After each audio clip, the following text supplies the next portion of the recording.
시청자 여러분 안녕하십니까. 서울 강남권 재건축 아파트 단지에서 진행되던 사업을 포기하는 곳들이 나오고 있습니다. 지난해 부활한 재건축 초과이익 환수제 때문에 전혀 앞으로 나아가지 못하고 있는 상황인데 최근 사업이 멈춘 곳을 강산 기자가 다녀왔습니다. 재건축을 추진 중인 서울 대치동의 한 아파트 단지입니다. 이 아파트 재건축 조합은 지난주 임시총회를 열어 압도적인 표차로 조합장과 상근 이사 해임을 결정했습니다. 최고 5억 원의 분담금을 내야 하는 조합원들의 부담이 커지면서 결국 없던 일로 하자는 의견이 모아진 겁니다. 대초에 나온다니까 들어갈 수 없겠구나 싶어갖고 반대한 거예요. 대초에 나오면은 못한다. 5억씩 내고는 뭐가 이익이 남겠어요? 다 이익 보려고 하는 거지. 그동안 진행 과정에서 뭐 여러 가지 잡음이 또 많았거든요. 그런 것도 조합장 책임이 없다고 할 수 없고. 해임이 결정된 조합장도 환수금 때문에 재건축을 계속 추진하기가 어려웠다고 말합니다. 5억이 나온다 하면 아무도 재건축을 할 사람이 없습니다. 그게 반발이 컸었고요. 앞으로 아마 강남에서 재건축은 어려울 겁니다. 강남 관내에서는 이렇게 나온다면.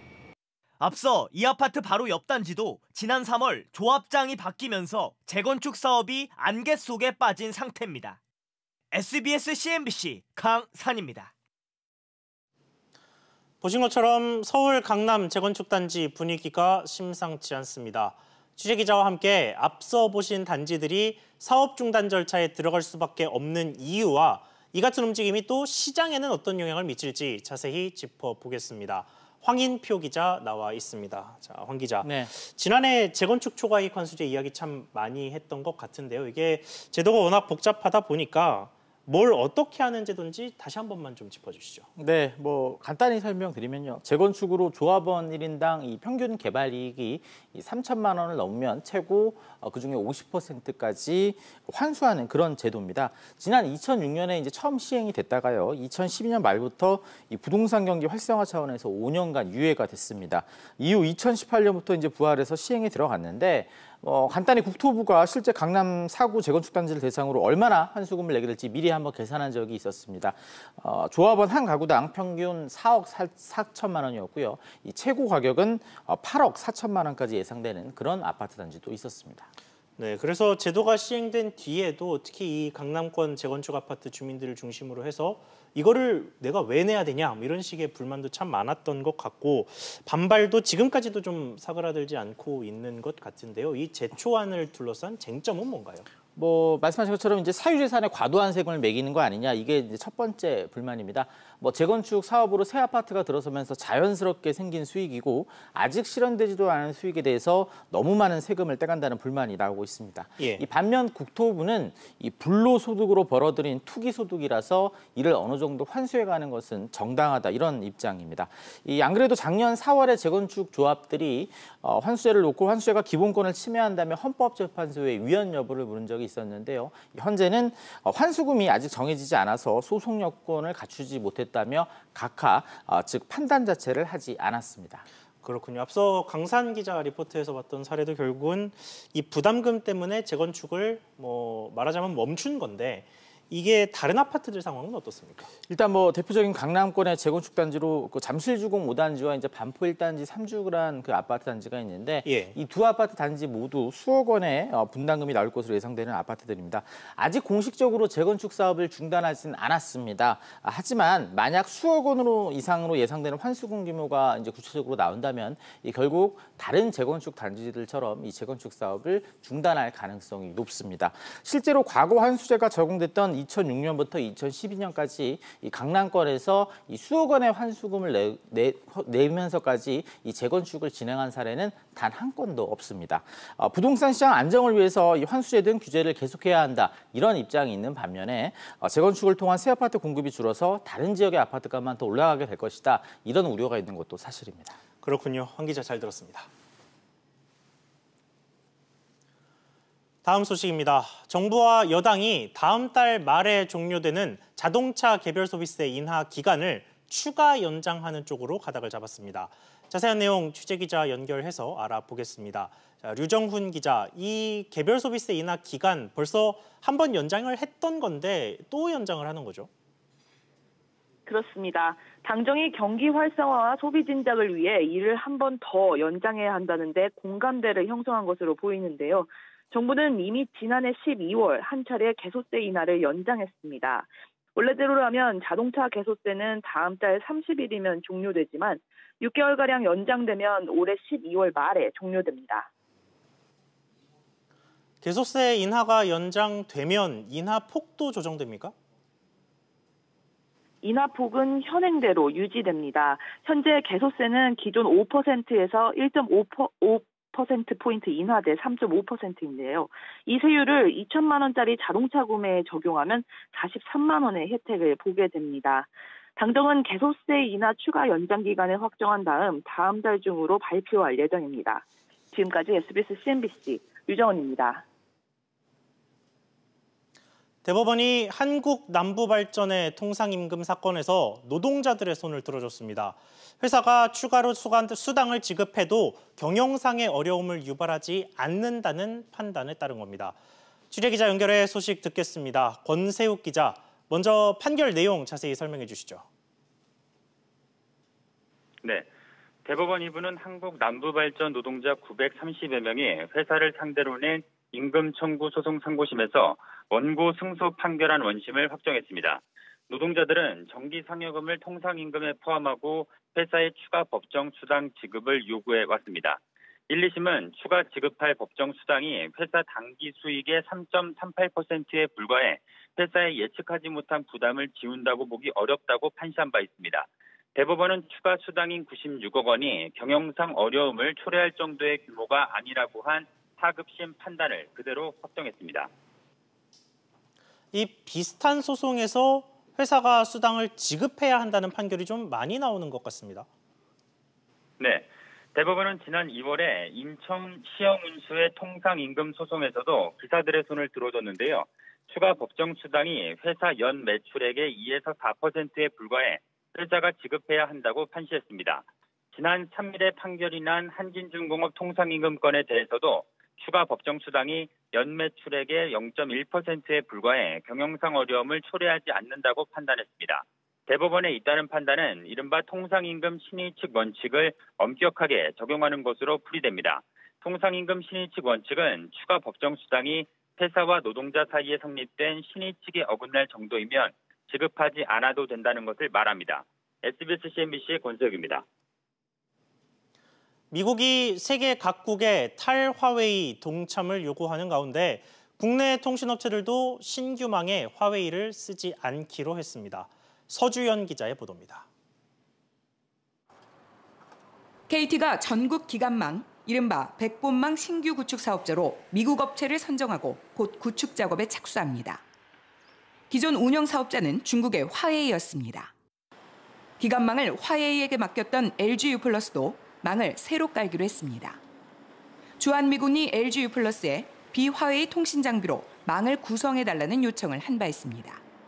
현재 KT와 SK텔레콤, SK브로드밴드, LG유플러스는 모두 기간망 광전송 장비로 화웨이 제품을 사용하고 있습니다.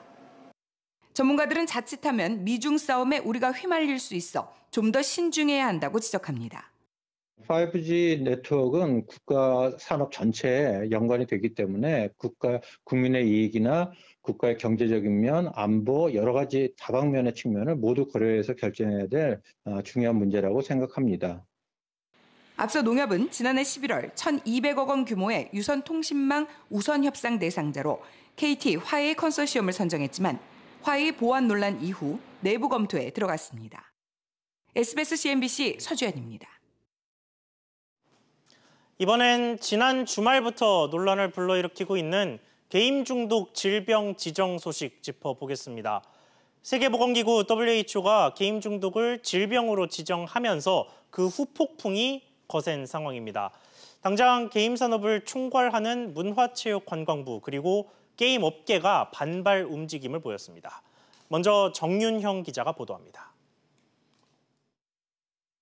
WHO의 결정에 대형 게임 업체 넥슨 넷마블이 게임은 질병이 아니라는 글을 게시했습니다. 업계 관계자들은 긴급 대책 마련에 들어갔습니다. 오늘과 내일 저희가 이제 비상대책 회의를 계획 중에 있고요. 29일 날 할 그 발대식에 대해서 명확하게 이제 결정을 내리고 중장기적으로는 관련 데이터 정리 및 연구 논문 사업 그리고 게임 인식 개선 사업. 게임 산업 주무부처인 문화체육관광부는 질병 코드 도입 반대 의사와 함께 WHO의 이의 제기 방침을 밝혔습니다.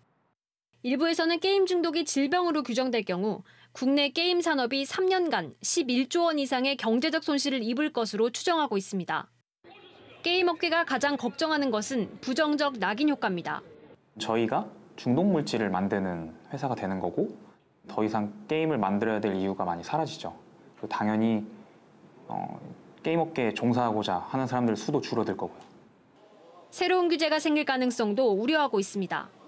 만약에 그런 규제가 시작된다고 하면은 그 규제에 맞는 프로그램을 개발해야 되는 등 이제 추가 인력을 고용해야 되는 것을 피할 수 없기 때문에 시간적인 부담과 인건비적인 부담이 이제 될 것으로 예상됩니다.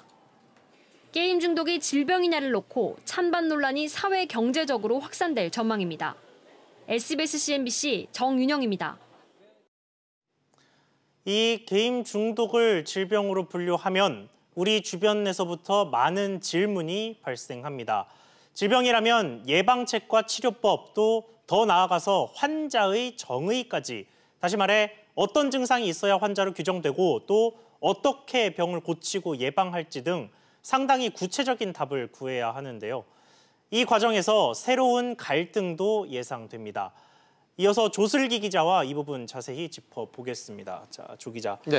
먼저 이 WHO가 규정한 게임 중독의 증상은 어떤 거를 뜻하는 건가요? 일단 이번 그 WHO에서 게임 중독자를 분류하는 기준으로 크게 세 가지를 이제 판단 기준으로 제시를 했습니다. 예. 화면을 보시면서 좀 설명드리겠습니다. 먼저 이 게임을 참지 못하고 하고 싶은 욕구를 스스로 참지 못하고 이 다른 관심사나 일상생활보다 게임하는 걸 우선시한다거나 이로 인해 삶에 문제가 생겨도 중단하지 못하는 현상이 12개월 이상 지속되면 게임 중독으로 봤습니다. 쉽게 말해서 이 게임으로 인해 장시간 일상생활을 할 수 없다면 질병이다, 이런 뜻입니다.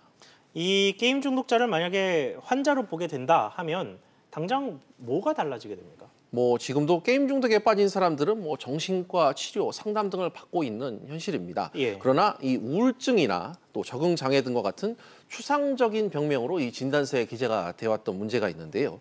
앞으로는 이 게임 중독자로 판명됐을 경우 의사가 합당한 처방을 내릴 수 있어 정확한 의료 서비스를 받게 된다, 이런 뜻입니다. 예. 이렇게 되면 이 마약이나 알코올 중독 때 제시되는 해결책인 이 강제 격리, 또 약물 치료 등의 방안이 게임 중독 처방에도 비슷하게 적용될 가능성이 있습니다. 아, 그렇군요. 근데 이 WHO의 이번 결정이 우리나라에 즉시 적용되거나 이러는 거는 아니죠? 네, 맞습니다. WHO가 이 승인한 이 개정안을 좀 살펴보면 회원국별 준비 기간을 거치도록 하고 있습니다. 예. 2022년부터 발효되는데 어디까지나 권고사항에 불과합니다.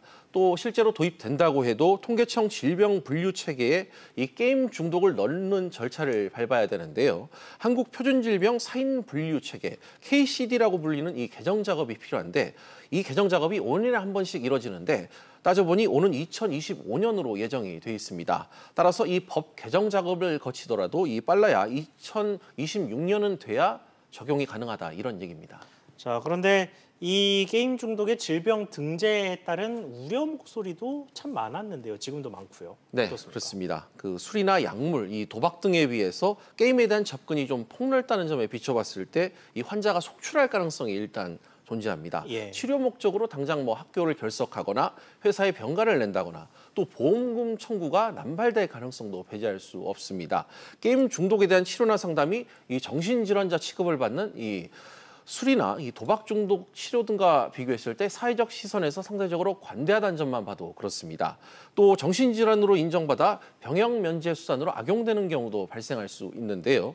게임 중독으로 정상적인 군복무가 어렵다, 이렇게 주장을 했을 때 실제로 따져봐야 되는 이 검증 문제가 뒤따를 수도 있습니다. 자, 그렇군요. 뭐 몇 년 남았다라고 이야기했지만 예. 이 게임 중독을 막기 위한 제도 변화가 뒤따를 가능성도 있죠. 네, 그렇습니다. 폭력성 또 선정성과 관련한 게임 등급에 대한 관리가 강화될 것으로 예상이 되고요. 이 청소년 접속 제한 등과 같은 이 시간 통제, 또 일일 결제한도 제한 조치도 지금보다 강화될 것으로 보입니다. 또 게임 중독 치료에 건강보험 등 이 나랏돈이 들어갈 수도 있는 만큼 게임 회사에 앞으로 매출의 몇 %를 내라, 부담금으로 내라 이런 식의 이야기가 나올 가능성도 배제할 수 없습니다. 그렇군요. 조 기자 이야기 잘 들었습니다.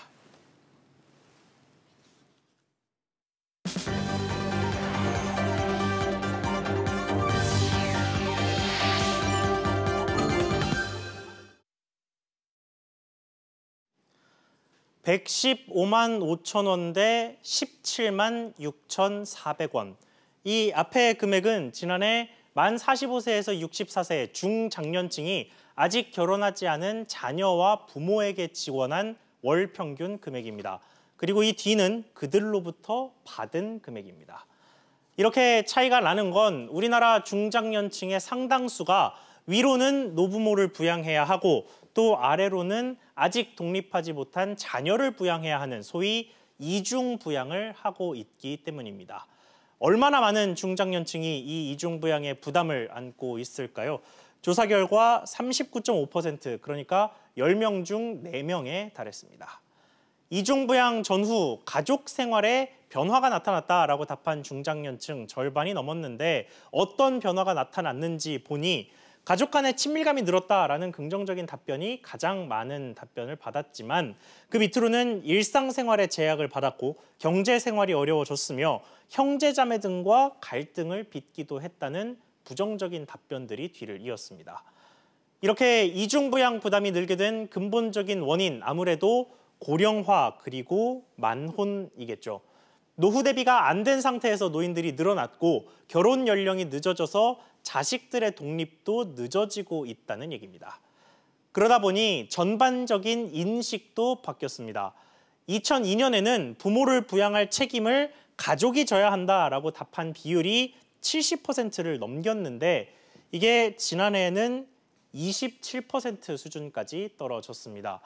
반면 사회가 부양해야 한다라고 했던 응답 비중은 같은 기간 20%에 못 미쳤던 것에서 50%를 훌쩍 넘기는 절반 이상으로 뛰었습니다. 자녀 부양에 대한 인식 역시 비슷한데요. 지난 2003년에는 결혼 때까지 자녀를 부양하겠다라고 응답한 비율이 30%를 넘겼지만 지난해에는 7%로 뚝 떨어졌습니다. 대신 대학을 졸업할 때까지만 부양하겠다는 답은 2003년 40%에서 2018년 60% 수준까지 올랐습니다. 이중부양에 부담을 안고 있는 중장년층은 가족들을 챙기랴, 본인 노후 준비하랴 점점 더 고민이 커질 수밖에 없습니다. 고용률만 봐도 40대는 80%에 육박하지만 50대에 들어서면서 75%로 꺾이기 시작하고 60대에는 40% 아래로 급감합니다. 정년 연장을 통해서 현재 만 60세인 법적 은퇴 연령을 늦춰야 한다는 지적이 나오는 이유입니다. 정부가 이 정년 문제와 관련해서 해결책을 내놓겠다라고 했는데 우선은 간접적인 방식이 먼저 도입됩니다. 자세한 내용은 취재기자 연결해서 들어보겠습니다. 윤성훈 기자. 네, 윤성훈입니다. 네, 정부가 60세 이상 고령자들의 계속 고용을 위한 방안을 검토 중이라는데 무슨 내용입니까? 네, 기획재정부 윤태식 대변인은 범정부 인구정책 태스크포스에서 60세 이상의 고용 방안 등을 담은 대책을 다음 달 발표할 계획이라고 밝혔습니다. 60세 정년에 이른 노인들을 재계약 등으로 계속 고용하는 기업들의 인센티브를 제공하는 방안을 검토 중이라고 설명했는데요. 지난 23일 홍남기 부총리는 고령자의 재고용 등을 언급한 적이 있습니다. 이를 두고 윤 대변인은 생산 가능 인구가 줄어드는 만큼 고령자의 고용을 늘려야 한다는 필요성을 강조한 것이라고 설명했습니다. 또한 시장 수용성을 높이기 위해 임금 체계와 고용 형태의 유연화 등 전반적인 개혁 방안이 종합적으로 검토돼야 한다고 말했습니다. 현재 정해진 60세 정년 자체를 연장하는 것도 고려가 됩니까? 아닙니다. 윤 대변인은 정년 연장은 장기적인 검토가 필요한 사항이라면서 다음 발표에는 포함되지 않을 것이라고 선을 그었습니다. 오랜 기간에 걸쳐 이뤄진 60세 정년 연장 의무화가 아직 정착되지 않았다는 점을 고려하면 정년 연장을 논하기엔 시기상조란 것인데요. 윤 대변인은 법적 연정보다는 기업이 자발적으로 고령자 고용을 늘리도록 유도하는 것이 바람직하다고 밝혔습니다. 지금까지 SBS CNBC 윤성훈입니다. 네, 이번엔 제3 인터넷 전문은행 흥행 참패 소식으로 이어가겠습니다. 두 컨소시엄이 모두 탈락하면서 새로운 인터넷 은행은 결국 없게 됐는데 이 결과가 예고된 수순이라는 분석이 나왔습니다. 먼저 정지환 기자가 보도합니다. K뱅크 홈페이지입니다. 취급하는 대출 상품 6개 가운데 절반이 먹통입니다. 정기예금 금리도 0.3%포인트 낮췄습니다. 자본금이 부족해서입니다. KT가 인터넷은행 특례법에 따라 5,900억 원가량 투자를 늘려 대주주가 되려 했지만 공정거래법 위반 혐의로 검찰에 고발되면서 이마저도 사실상 힘들게 됐습니다. 카카오뱅크도 김범수 카카오 의장이 공정거래법 소송에 휘말리면서 대주주 적격성 심사가 중단된 상태입니다. 기존 인터넷 은행들이 각종 규제로 경영에 곤란을 겪는데 네이버나 인터파크 등 정보통신 기술 기업들이 출사표를 던지겠냐는 지적이 나오는 이유입니다. 제3 인터넷 은행은 사실은 예고된 불발이에요. 처음에 이제 네이버 같은 데서나 나가고 인터파크 같은 데서도 안 한다고 할 때 IT 기업들이 인터넷 전문은행 들어가봤자 별다른 활동할 만한 공간이 없다. 그런 판단에서 이제 나간 거거든요. 키움뱅크, 토스뱅크 스스로 자초했다는 분석도 나옵니다. 두 회사가 내놓은 사업 모델이 1기 K뱅크, 카카오뱅크와 다른 바 없는데 금융당국이 인가를 내주기엔 명분이 없었다는 겁니다. 혁신성이 떨어지는 키움뱅크, 자본 확충 능력이 부족한 토스뱅크가 카카오뱅크, K뱅크를 그대로 답습할 것이라는 우려가 나오면서 추가 인터넷뱅크가 필요하냐는 회의론도 확산되고 있습니다. 혁신성이 없다라는 거는 들어오면은 다 기존의 은행하고 똑같아진다라는 거죠. 그 단기 수익도 대부분 이자 수익으로 채우려고 한다는 문제가 있는 거거든요. 그래서 다른 은행들이랑 별로 다를 게 없다라는 인식이 강하기 때문에 그런 것 같습니다. 한편 김종석 자유한국당 의원은 인터넷 전문은행의 대주주 적격성 심사 기준을 대폭 완화하는 내용의 인터넷 전문은행 설립, 운영특례법 개정안을 대표 발의했습니다. SBS CNBC 정주환입니다.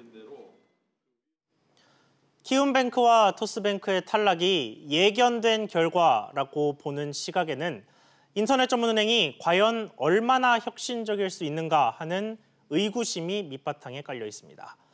먼저 닻을 올린 K뱅크와 카카오뱅크에 대해 기대 이하라는 평가가 나오는 것과 맥을 같이 한다고도 볼 수 있습니다. 계속해서 이 부분 손석우 기자와 자세히 짚어보겠습니다. 자, 송 기자. 네. 먼저 K뱅크와 카카오뱅크 이 두 인터넷 전문은행이 처음 등장했을 때는 열기가 대단하지 않았습니까? 네, 뭐 기억하시는 분들이 많이 있겠지만 초반 열풍은 뭐 K뱅크도 그렇고요, 카카오뱅크도 그렇고 모두 대단했죠. 예. 뭐 K뱅크의 경우에는 점포 없는 은행 시대가 열렸다 이런 기치를 내걸으면서 이 저신용자를 대상으로 한 중금리 상품을 앞세워서 초반에 빠르게 가입자를 모았습니다. 카카오뱅크 가입 열풍은 더 뜨거웠습니다. 그랬었죠.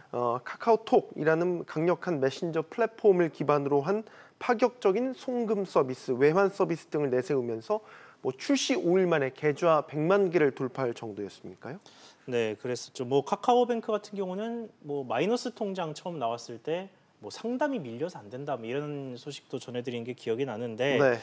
자 그리고 2년이 흘렀습니다. 지금 초창기에 뜨거웠던 이 두 인터넷 은행들에 대한 소비자들의 반응이 좀 예전 같지 않다, 이런 느낌이 좀 있습니다. 그런 부분들을 이제 긍정적으로 해석해 본다면 일종의 은행과 은행 소비자들이 일종의 허니문을 끝내고 시장에 안착했다 이렇게도 볼 수 있을 것 같습니다. 예. 하지만 인터넷 전문 은행들이, 그러니까 K뱅크나 카카오뱅크가 확실한 자기 영역을 시장 안에서 구축했냐라는 부분에 대해서는 여전히 의문이 앞섭니다.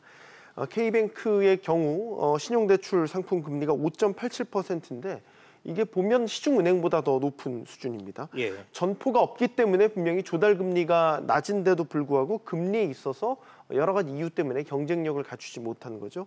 그나마 지금 또 자본금 부족 문제 때문에 대출을 중단했다 재개하기를 반복을 하고 있고요.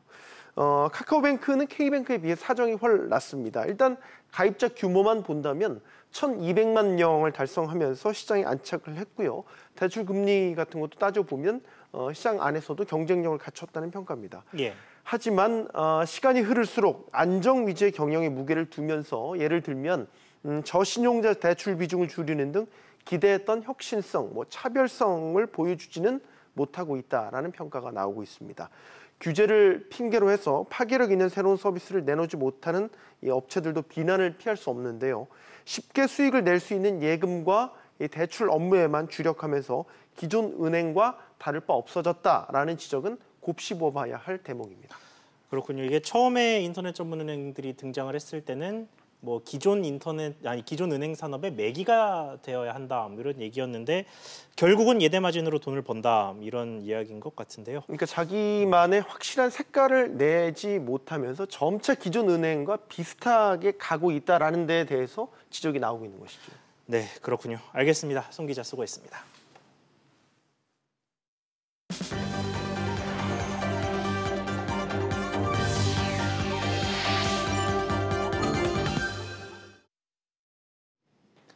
대우조선해양 인수에 반대하며 파업 중인 현대중공업 노동조합이 내일 주주총회가 열릴 울산 한마음회관을 기습 점거했습니다.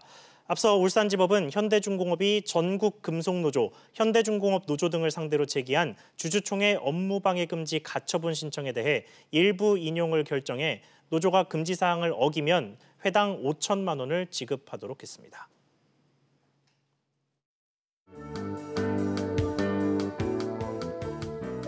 안녕하세요. K웨더 라이프스타일 예보 오주입니다.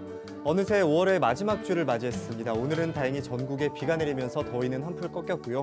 전국에는 선선한 날씨가 이어지고 있습니다. 이 비는 오늘 밤이 되면 대부분 그치겠고 내일은 전국에 맑은 하늘을 되찾겠습니다. 내일 서울 아침 기온은 13도로 시작해 낮 기온은 25도까지 오르겠고요. 최근에 이어졌던 30도 안팎의 무더위보다는 5도가량 기온이 낮아 포근한 날씨를 보이겠습니다. 하지만 아직까지 아침 저녁으로 일교차는 크게 나는 만큼 건강관리에는 유의하셔야겠습니다. 비가 내리면서 미세먼지까지 말끔히 씻어냈는데요. 내일은 전국의 미세먼지 농도가 보통 단계를 보이겠고요. 미세먼지 걱정 없이 마음 놓고 야외 활동을 하셔도 좋겠습니다. 중부지방의 하늘은 종일 맑은 날씨를 보이겠습니다. 인천과 청주의 아침 기온은 14도로 시작해 낮 기온은 25도까지 오르며 포근하겠습니다. 동해안은 새벽까지 흐리다가 점차 맑아지겠고 낮 기온은 강릉 26도로 온화하겠습니다. 남부지방도 따뜻한 날씨를 보이겠습니다. 낮 최고 기온은 광주와 전주 24도, 대구는 25도, 부산은 23도를 보이겠습니다. 그리고 당분간은 별다른 비 소식 없이 전국 하늘에 맑은 날씨가 이어지겠고요. 서울의 낮 기온은 30도를 밑돌면서 큰 무더위는 없을 것으로 전망됩니다. 지금까지 기상정보였습니다. 오늘 저희가 준비한 소식 여기까지입니다. 시청해 주셔서 감사합니다.